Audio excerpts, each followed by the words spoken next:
ইয়া আইয়ুহাল্লাযীনা আমানু ইসতাঈনু বিস-সাবরি ওয়াস-সালাহ। হে দুনিয়ার মুমিন নারী পুরুষ, ধনী গরিব, আলেম ও আওয়াম, তোমরা সাহায্য কামনা করো সবর ও সালাতের মাধ্যমে। নিশ্চয়ই আল্লাহ রাব্বুল আলামিন সাবিরিনদের সাথেই থাকেন। হাদিসে পাকে আল্লাহ রাসূল বলেন, মান ইউরিদিল্লাহু বিহি খাইরান ইউসিব মিন। আল্লাহ যার খায়ের চান, মঙ্গল ভালো চান, তাকে বিভিন্ন ভাবে পরীক্ষা করবেন মুসিবতের দ্বারা। অনেক মানুষ নামাজ পড়িয়াও জাহান্নামে যাবে, অনেক মানুষ রোজা রাখিয়াও জাহান্নামে যাবে, অনেক মানুষ হজ করিয়াও জাহান্নামে যাবে, অনেক মানুষ কিয়ামতের দিন দান সদকা করিয়াও জাহান্নামে যাবে। একমাত্র কারণ তার ওই ইবাদতটা দুনিয়ার জন্য ছিল, আখিরাতের জন্য আল্লাহর মহব্বতে ছিল না। আমরা সবাই মানুষ। আল্লাহ রাব্বুল আলামিন আয়াতের মধ্যে সাহায্য সম্পর্কে কিছু কথা বললেন। সাহায্য কাদের দরকার আর কাদের দরকার না, যাদের দরকার তারা কার থেকে সাহায্য নিবে, কার থেকে নিবে না, এবং যারা সাহায্য নিবে কোন পদ্ধতিতে নিবে, এ বিষয়ই হলো আলোচনা। আল্লাহ হলেন একমাত্র খালেক, যিনি হলেন আল্লাহুস সামাদ।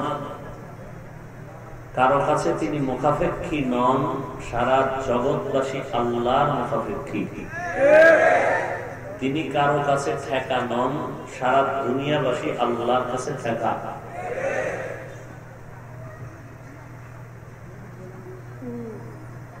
এখন সারা দুনিয়াবাসী বলতে যত মাখলুকাত আছে, আর এই মাখলুকাতের ভিতরে একমাত্র সৃষ্টির শ্রেষ্ঠ মর্যাদা আছে আগুনের তৈরি জিন, বলেন, নূরের তৈরি ফেরেশতা না। আল্লাহর এই গোটা মাখলুকাতের মধ্যে আগুনের তৈরি জিনও শ্রেষ্ঠ না, নূরের তৈরি ফেরেশতারাও শ্রেষ্ঠ না। একমাত্র মাটির সৃষ্টি মানুষ শ্রেষ্ঠ। কোন সন্দেহ আছে?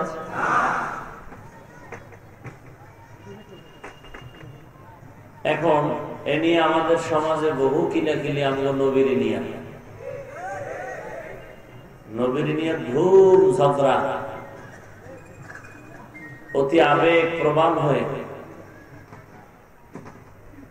নবী মাটি না নূরে নিয়ে বহু ঝগড়া এলাকায়। প্রথম জবাব হলো, আল্লাহ রসুলকে যেভাবেই বানাইছেন আমরা সেইভাবেই তাকে শ্রেষ্ঠ মনে করি। কেমন শ্রেষ্ঠ সে নবী যার কোন দ্বিতীয় উদাহরণ নাই।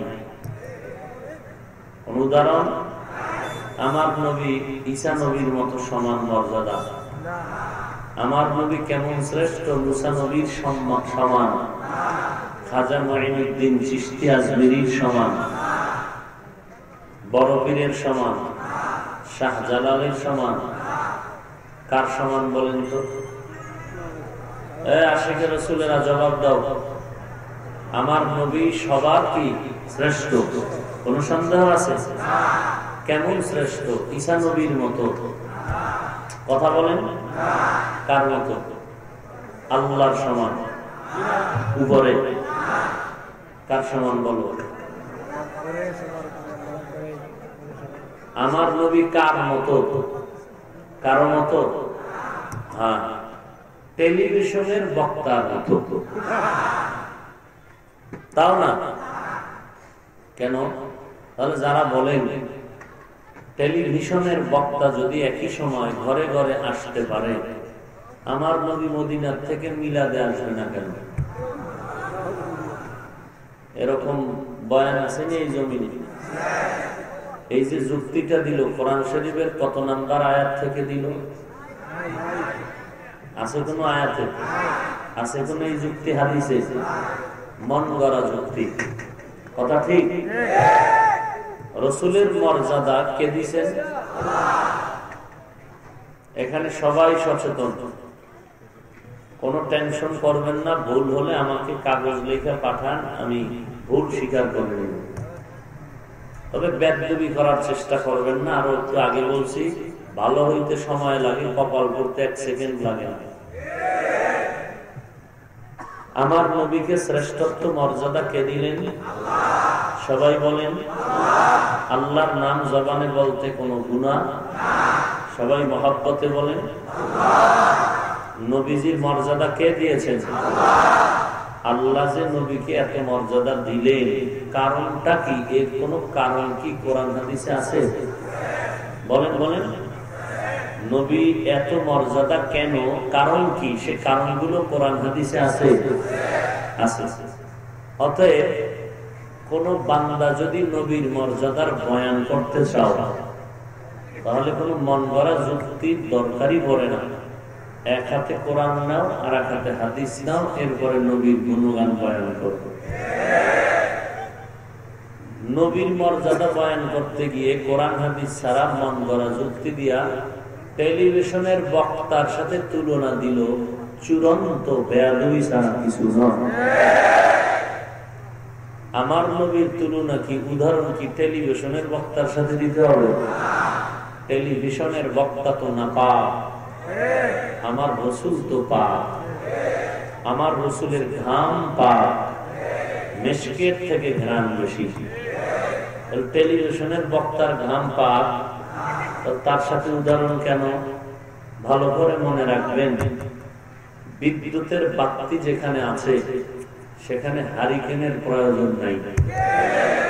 পানি যেখানে রেডি, তায়াম্মুমের প্রয়োজন নাই। কোরআন হাদিস যেখানে রেডি, মন গড়া চাপাবাজির যুক্তির দরকার নেই।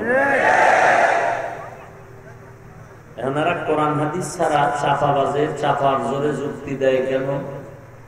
জীবনে কোরআন হাদিস পড়ে নাই।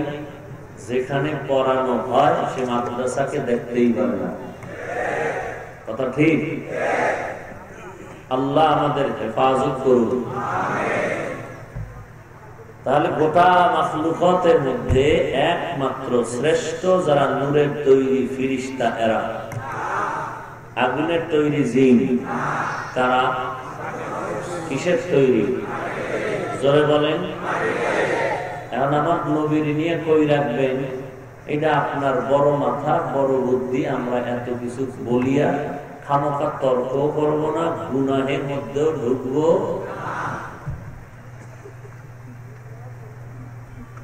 কোরআনের বিভিন্ন আয়াত আর রাসূলের বিভিন্ন হাদিস থেকে প্রমাণিত।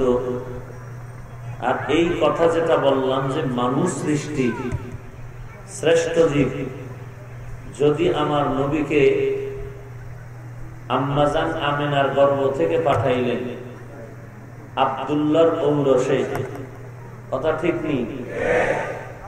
এরপরে মানুষ যেমন খানা খায়, আমার রসুলের কোনো তুলনা নাই, কিন্তু মানুষের আকৃতিতে, মানুষের সিস্টেমে আমার রসুল খানা খেয়েছেন, ঘুমিয়েছেন, বিবাহ শাদী করেছেন, বাজার করেছেন।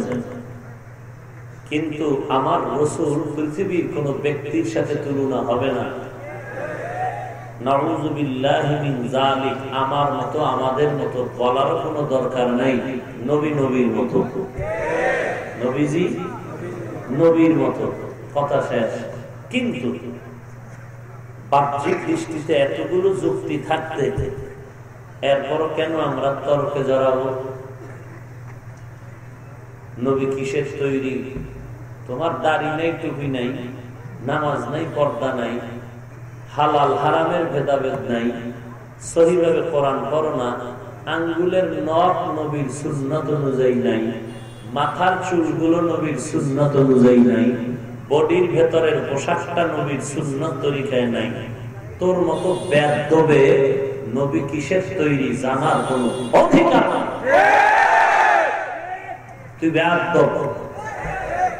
তুই রসুলের তরিকায় চুল রাখো না, ক্রিকেটের তরিকায় রাখো। তুই আশেক নামের টাটকা বাটপা। তুই কিসের আসে? কে বলেছে তোকে আসে? নবীর সুন্নাত তরিকায় নখটা রাখলি না, কাটলি না, তুই কিসের আসে? নবীর তরিকায় দাড়িটা লম্বা করলি না, তুই কিসের আসে? নবীর তরিকায় পোশাকটা পরতে ভাল লাগে না, নবীরে কি ভালোবাসো? সাফার জোরে, সাফার জোরে নবীকে আবু লাহাবও ভালোবেসেছিল।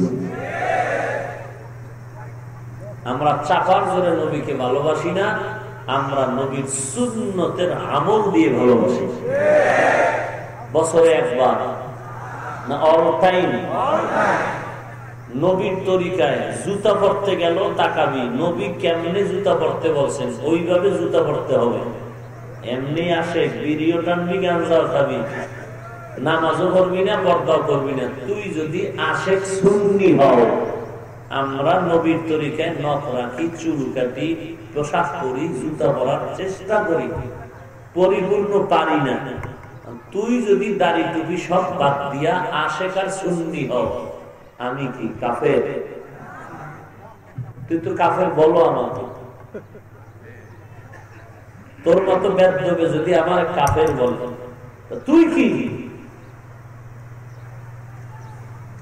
আমি রসুলের টুপি, রসুলের দাড়ি, রসুলের আদর্শের জামা, রসুলের আদর্শের পোশাক পরে যদি আমি কাফের হই, তুমি দাড়ি টুপি জবাই করে তুমি কি? তুমি সুন্নি। মগা পাইছো দেশটা, মগের বললো যা কবি তাই শুনবো। বাচ্চা গেলি বেদবি শিখি নাই জীবনে, না হয় বেদব সাইজ করতাম 1 মিনিটও লাগে না। আমার টুপি আছে না মাথায়? কার সুন্নত? দাড়ি আছে না? কার তরিকা? নবীর তরিকা। তো তুমি আমার সালাম দাও না কেন? তুমি একটু দামি, এই তো। আচ্ছা, তো আমি দেই, সালামের জবাব দাও না কেন? তোমাকে বলছি, যদিও তোমার সাথে আমার কথা হয়নি, তোমাকে গুরু ঠাকুর আছে না, এগুলোকে মাঝে মাঝে ঢাকাই এয়ারপোর্টে দেখা হয়। আমি গেছি সালাম দিতে, তাকাইয়াই চান্দি গরম হয়ে গেছে। ও ভাই সালাম দেও, দিবা না তুমি বিয়ে কি? আমার সালাম নেও। কারণটা কি? তোমার টুপির আমার কালারের লগে মিল নেই। এই তোমার দাড়ি লাল, আমারটা কালো। এই তোর কালারের সাথে তুই আমাকে মিলাও কেন? মদিনার কালারের সাথে মিলাও না। তুই না আশেকে রাসূল, তুই মিলাবি সব নবীর সাথে, তোর সাথে আমাকে মিলাও কেন? মদিনার টাওয়ারের সাথে মিলায়া দেখো যে মদিনার টাওয়ারের কালারের সাথে আমার মিল আছে কিনা। যদি থাকে, গালি দিয়া থাকলে ঘুমের ঘরে তওবা করে ঘুমাবি, আর সুযোগ পাইলে পাও ধরে মাপ নিবি। যে ভুল মনে করছিলাম, মদিনার রসুল আমার আসল, ওই রসুলের টাওয়ারের সাথে আমার পীর যদি থাকে, পীর আমার আপন। ওই মদিনার টাওয়ারের সাথে আমার আব্বার মহব্বত থাকলে আব্বা আপন। ওই মদিনার টাওয়ারের সাথে যদি পীরের মিল নাই, পীরের গোষ্ঠী মিলাই, ওই পীর রসুলের দুশ্মন, আমারও দুশ্মন। কথা ঠিক? আমার মূল কি? পীর না নবী? নবীর সাথে মিলাবি। নবীর টাওয়ারে কি আছে? সবুজও আছে। নবীর টাওয়ারে হাদিস খোল, সাদাও আছে, কালো আছে। তুলনামূলক নবী সাদা কালারকে পছন্দ বেশি করতেন। কেন? বিজ্ঞান ও কোরআন একটা কিতাব আছে বাংলায়, বিজ্ঞানীরা একটা রিসার্চ করলো, নবী সবুজটাকেও পছন্দ করতেন, কালোটাকেও পছন্দ করতেন, সাদাটাকে বেশি কেন? ওই কিতাব পড়ে দেখ। আচ্ছা, বাদ দাও, কিতাব লাগবে না। আমিও মানুষ, তুমিও মানুষ। তুমিও যেই দেশের আলো বাতাসে বড় হয়েছ, আমিও। তুমি যেই নদীর মাছ খাও, আমিও সে মাছ খাই। তুমি যেই ফল খাও, আমিও সে ফল খাই। তোমার শরীরে যে রক্ত গোস্ত, আমার শরীরেও সে রক্ত গোস্ত। গুরু আলাদা। গুরু কি? আলাদা। তুমি টুপি দেও না, ওয়াজে আইছো দিছো, আজ পর্যন্ত আমার এই টুপি দিয়া তোমাকে হিংসাও করি না, গালিও দেই না, দেখলে সালাম দেই। তুমি আমাকে দেখলেই কেন গালি দাও? তোমার অন্তর এত পচা কেন?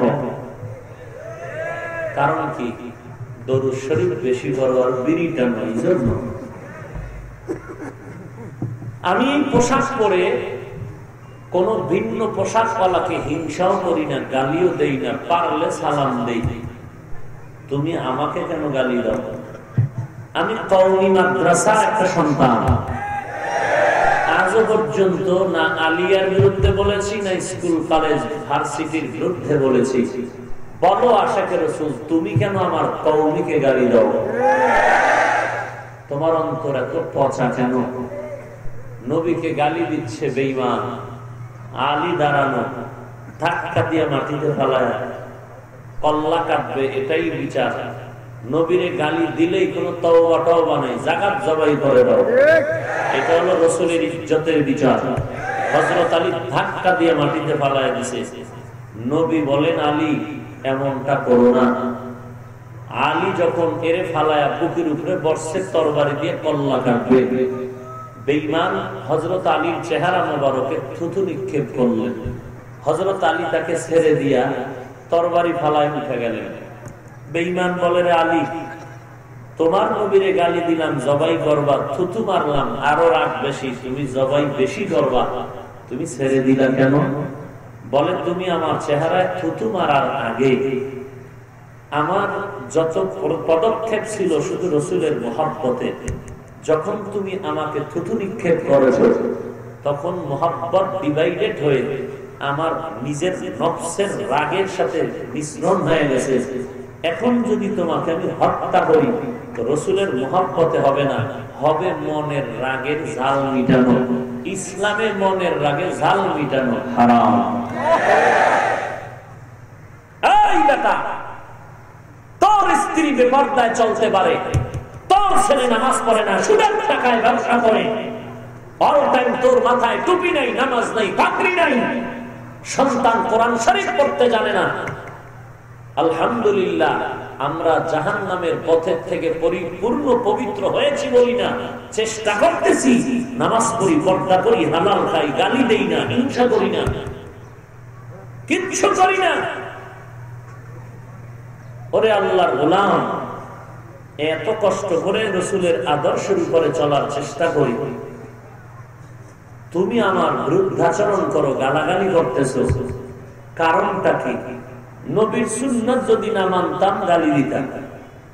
তুমি আমাকে গালি দাও কেন? রাসূলের মহব্বতে দাও না মনের জাল মিটাও? মনের জাল মিটাও যদি মনে রেখো তুমি একটা হারাম কবিরা গুনাহে লিপ্ত আছো। এখন তুমি একটা বলবা যে আমরা দাঁড়াইয়া ইয়া নবী সালামু আলাইকা বলি না, এই একটা ব্যাপার, এই একটা ভেজাল। আমি সারা বাংলাদেশে বলেছি, আজও বলি, 1000 কোটি বার আমি দাঁড়াইয়া ইয়া নবী সালামু আলাইকা বলে রাসূলকে সালাম দিব।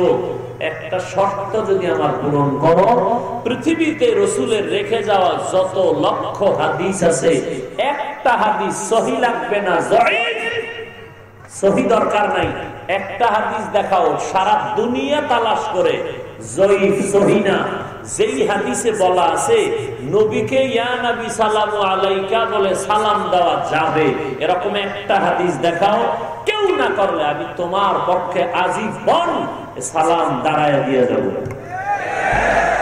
আছে কোনো ঝগড়া? এরপর বলো, তুমি দাঁড়াইয়া নবীরে সালাম দাও, আজও পর্যন্ত তো কারোর নাম লই একটা গালি দেই নাই। আমরা দেই না, দলিল আমাগো আছে, কিন্তু কই তুমি আমাকে কেন গালি দাও? তুমি রাসূলকে নূর বলো, আমরা তো কোনোদিন গালি দেই নাই, তুমি আমাদেরকে কেন গালি দাও? তুমি রাসূলকে গায়েবের মালিক বলো, আমরা কোনোদিন গালি দেই নাই, তুমি আমাকে গালি দাও কেন? তোমারে কি আমারে জান্নাতে নেওয়ার কন্ট্রাক্টরি দিছে আল্লাহ? তোমার কবরে তুমি যাইবা, আমার কবরে আমি যাব, আমার হিসাব আমি দিব, তোমার হিসাব তুমি দিবা। দায়িত্ব হলে এতটুকু হতে পারে, আমি বুঝি না, তুমি ভালো ব্যবহার দিয়ে আমাকে বুঝাও, তুমি বুঝো না, আমি তোমাকে ভালো ব্যবহার দিয়ে বুঝাবো। গালি দেওয়ার অধিকার তোর কোন বাবায় দিয়েছে বল? গালি দেওয়ার অধিকার দিয়েছে কে?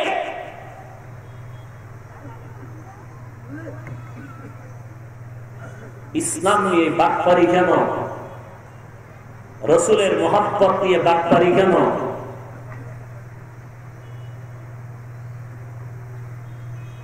আল্লাহ আমাদের সবাইকে হেদায়েত দান করুন। রাগ করতেছেন? যারা ইয়া নবী বলে সালাম দেয় আমরা কাফের বলছি? হ্যাঁ, বাকি আমি স্বতন্ত্রভাবে বললাম, আমার ব্যক্তিগতভাবে আমি তোমার সাথে করতে রাজি।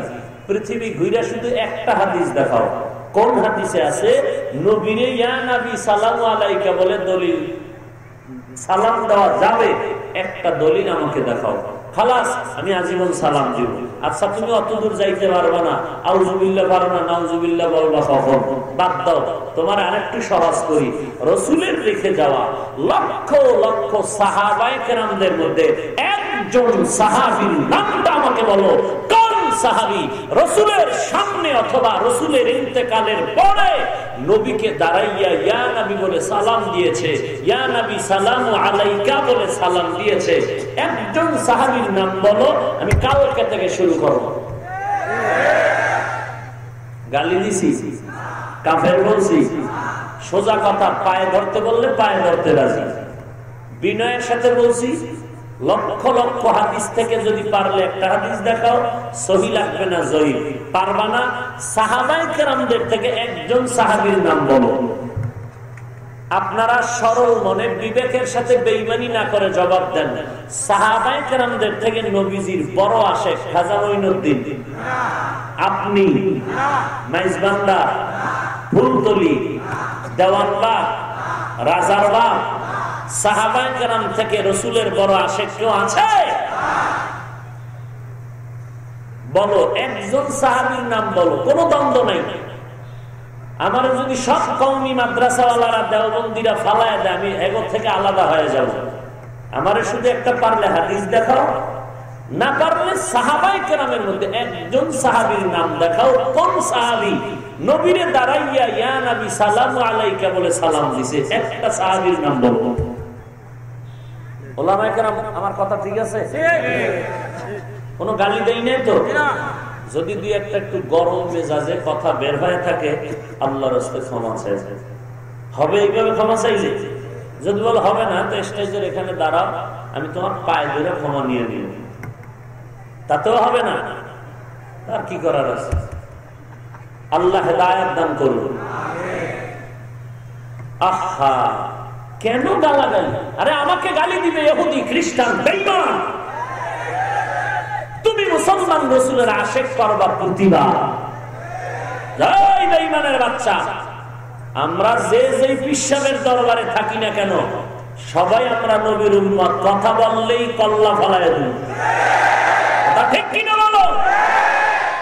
তুমি বেঈমানের প্রতিবাদ না কইরা তাল মিলাইয়া আমারও তুমিও গালি দাও, মজা লাগে গালি দিতে না? পিঠটা ঠিক করে রাখো, হয়তো দুনিয়া নাইলে কবরে জুতা রেডি। মজার সাজা কেমন টের হইবা? তোমার শরীরে রাগ আছে, আমার শরীরে নাই। তুমি 13টা গালি দিলে, আমি একটাও তো দেওয়া দরকার রাগে, আমি তো একটাও দেই না।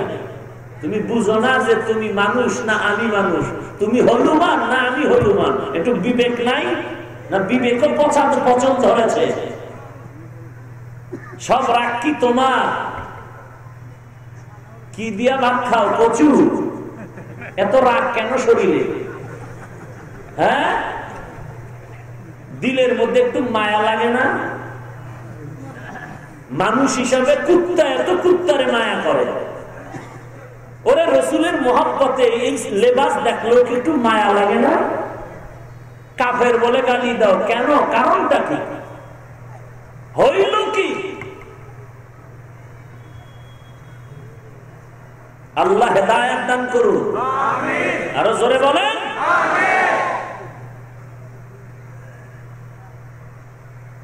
ইয়া আইয়ুহাল্লাযীনা আমানুস্তাঈনু বিস-সাবরি ওয়াস-সালাহ ইন্নাল্লাহা মা'আস-সাবিরিন।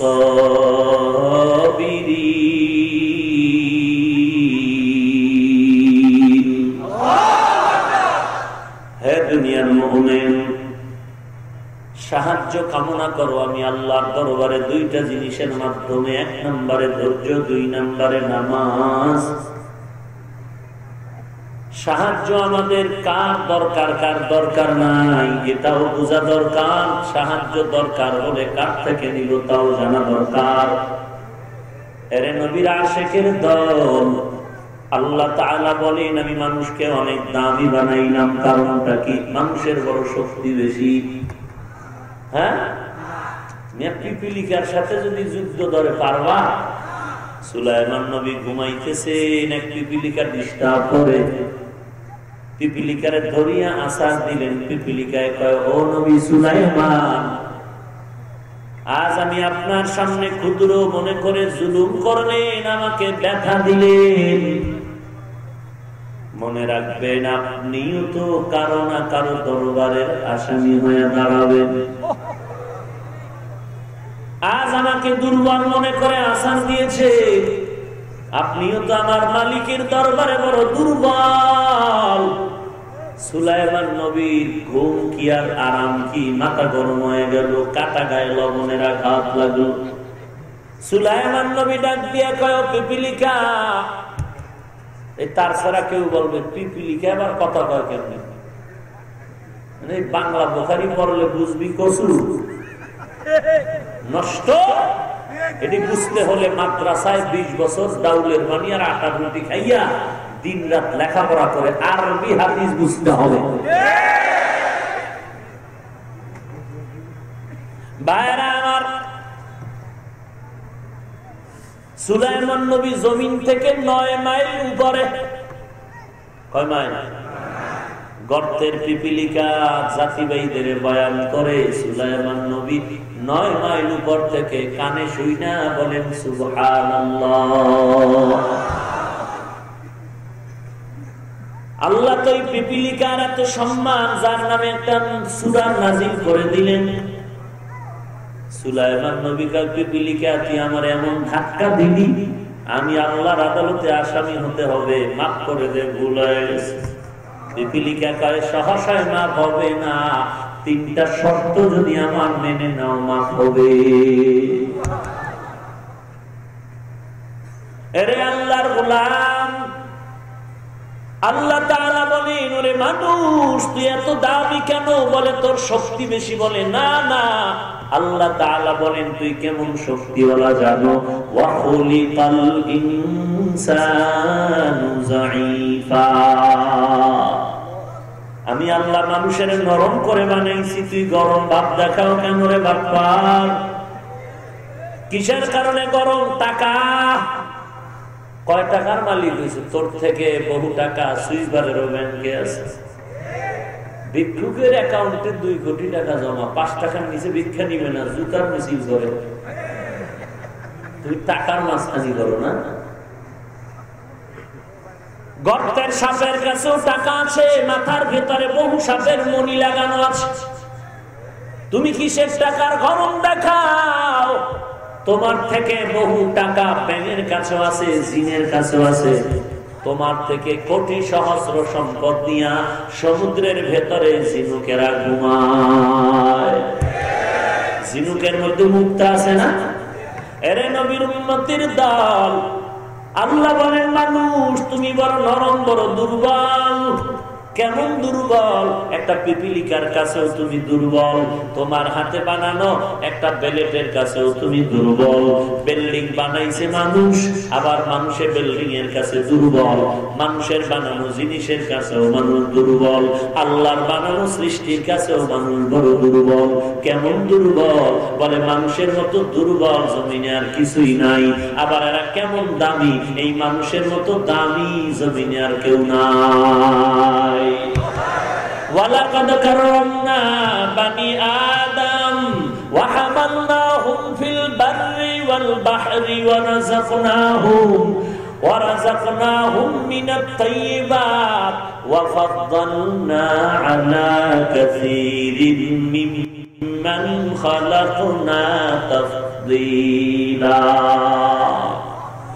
মানুষের মতো দামি কেউ নাই, আবার এই মানুষের মতো দুর্বল আছে কেউ কেউ নাই। দুর্বল এত হইয়াও সম্মানিত হলো কিভাবে? এরে আল্লাহর গোলাম, ঘরের মধ্যে আপনাদের শিশু বাচ্চা ভাই বোন আছে, সবাই বলে, মা বলে সন্তানেরা বাচ্চাটার দিয়ে নজর রাখিস।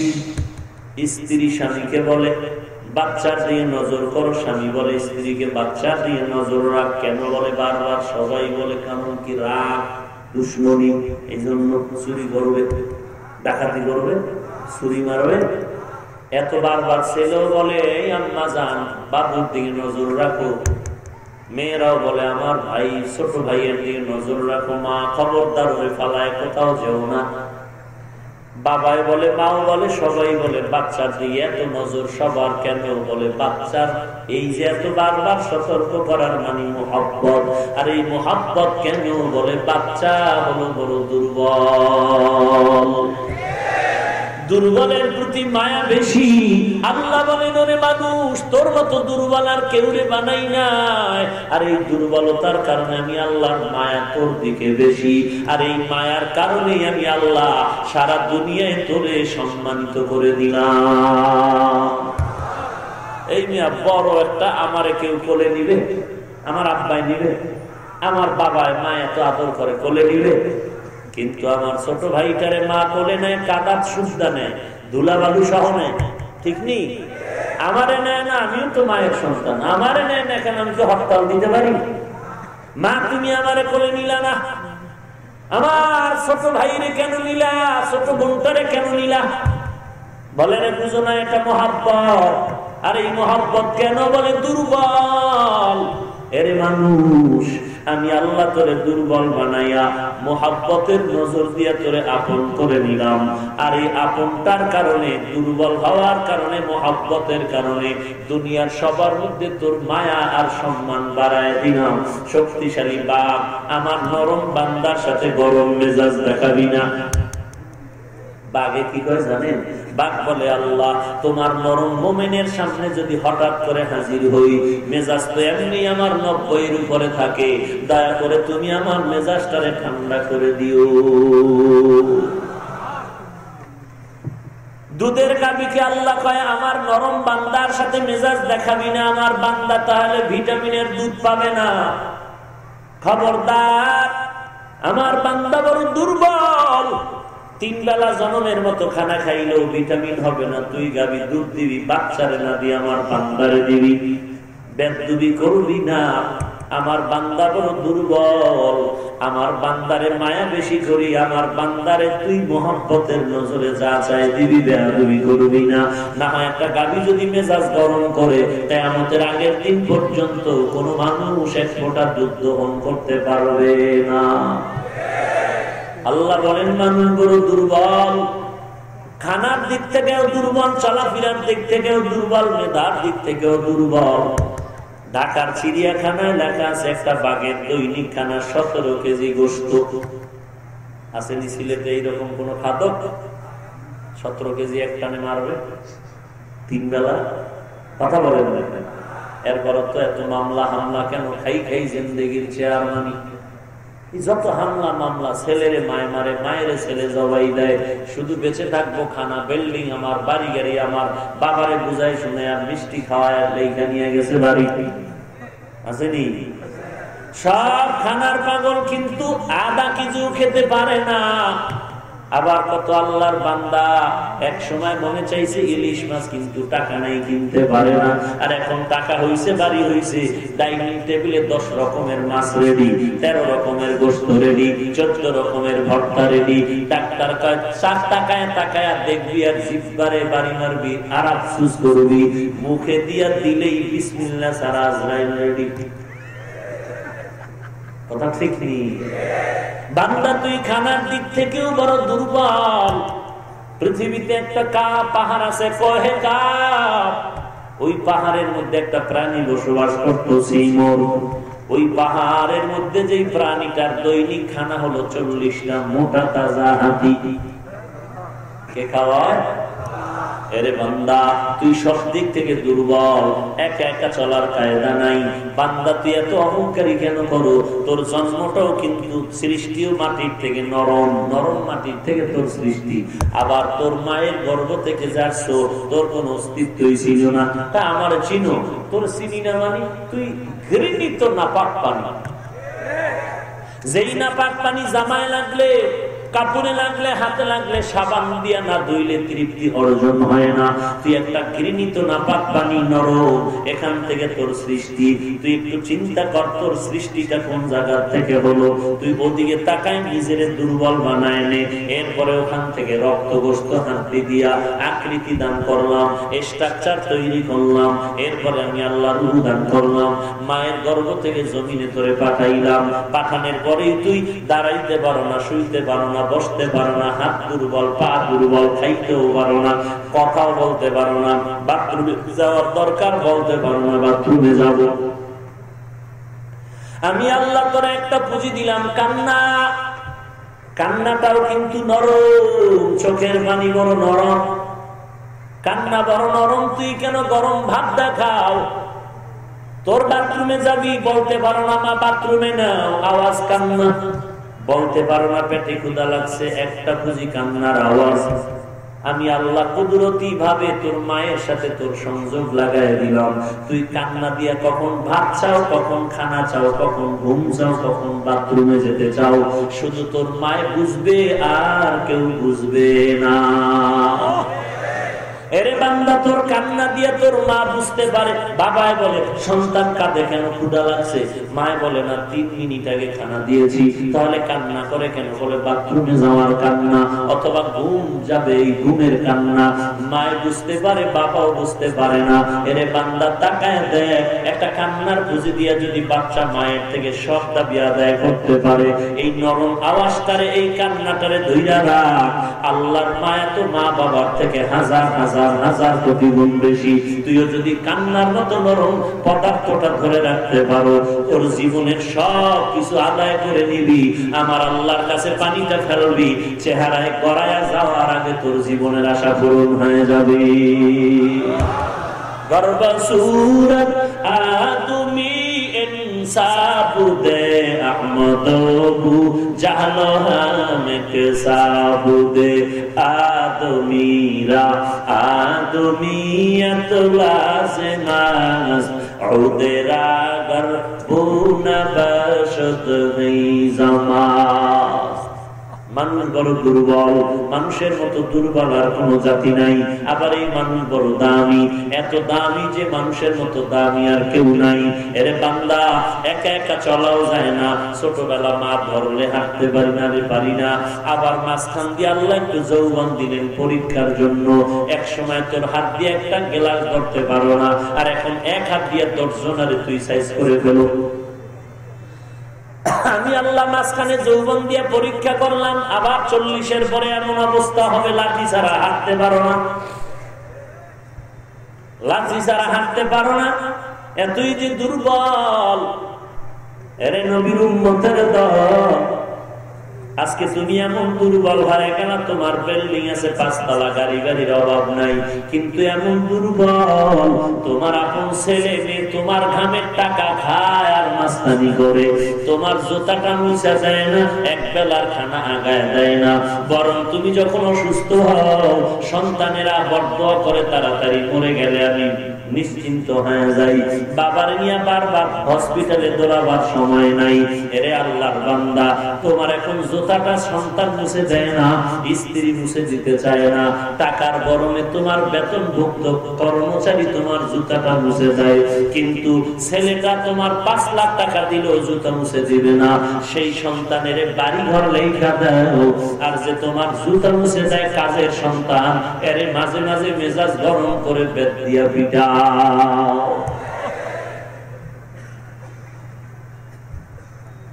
তোমার আপন ছেলে 1 লাখ টাকা দাও, জুতা মুছে দিবে না। সেই ছেলেরে বাড়িঘর লেখা দিছ, সময় মতো কয় ঘর থেকে নেমে যাও। আর কাজের সন্তান তোমার গ্লাস আগায় দেয়, পানি আগায় দেয়, জুতো মুছে দেয়, জামা কাপড় ধুয়ে দেয়, খানা পাকায় দেয়। সেই কাজের সন্তানের সাথে জুলুম করে মালিকেরা। ভালো ভালো খানা সব তারা খায়, কাজের সন্তানকে দেয় না। ভাইরা আমার, আল্লাহ বলেন বান্দা তুমি এত দুর্বল, এই দুর্বলের হালাতে একা একা স্বয়ং সম্পূর্ণভাবে চলা যাবে না। কথা বলেন না কেন? আরে বান্দা, তোমার এই মুহূর্তে সহযোগিতার দরকার, তুমি একা একা চলতে পারবে না। আর এই সহযোগিতা যদি বান্দা তোমার নিতেই হয়, এমন একজন থেকে নেও যার কোনো অভাব নাই। অভাব নাই এমন কোন পীর বুজুর্গ ওলি আব্দাল কোটিপতি নাই, সবাই অভাবী। একমাত্র অভাব নাই তিনি হলেন আমার আল্লাহ। আল্লাহর কোন অভাব আছে? এই উঠেন কেন? ছেড়ে দিব কি? এরা সব পাক্কা নামাজি, এই জন্য যাচ্ছে।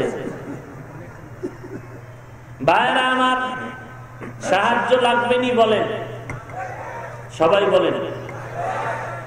আপনার লাগবে নি, আরেকজনের চিন্তা করে লাভ নাই। আপনি এতক্ষণ আলোচনায় কি বুঝলেন? আপনি স্বয়ং সম্পূর্ণ, সহযোগিতা ছাড়া চলতে পারবেন?